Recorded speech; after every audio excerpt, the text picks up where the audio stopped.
നമുക്ക് IMA പ്രത്യേകത എന്ന് പറഞ്ഞാൽ ഒരു ഗസ്റ്റ് വന്നിട്ടുണ്ടെങ്കിൽ ഇപ്പം 10 പേര് മുതലാണെങ്കിൽ ഒരു 1000 1200 പേര് വരെ ഫംഗ്ഷൻ എത്ര എൻക്വയറി ആണെങ്കിലും നമുക്ക് ഇവിടെ അതിന് പറ്റിയ ഹോളുകളെല്ലാം ഉണ്ട്.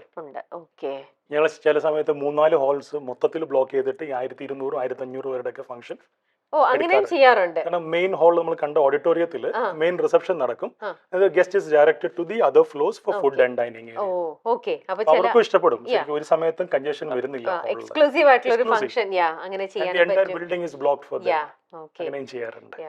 which is also great. അപ്പൊ കാർ പാർക്കിംഗും അതിനനുസരിച്ച് എല്ലാം ഉണ്ടല്ലോ അല്ലേ? കൺജഷൻ വരും, പക്ഷെ ഒരിക്കലും പാർക്കിംഗ് ബുദ്ധിമുട്ട് വരില്ല. Okay, yes. ഇനിയുണ്ടല്ലോ കുറെ കാണാനായിട്ട്. വീണ്ടും നമ്മൾ അടുത്ത സ്ഥലത്ത് എത്തിയിരിക്കുന്നു. ഇതെല്ലാം കാണുമ്പോൾ നിങ്ങൾ വിചാരിക്കരുത് ഇതല്ല മൊത്തം ഇത് 5 ഫ്ലോർസ് അല്ലേ?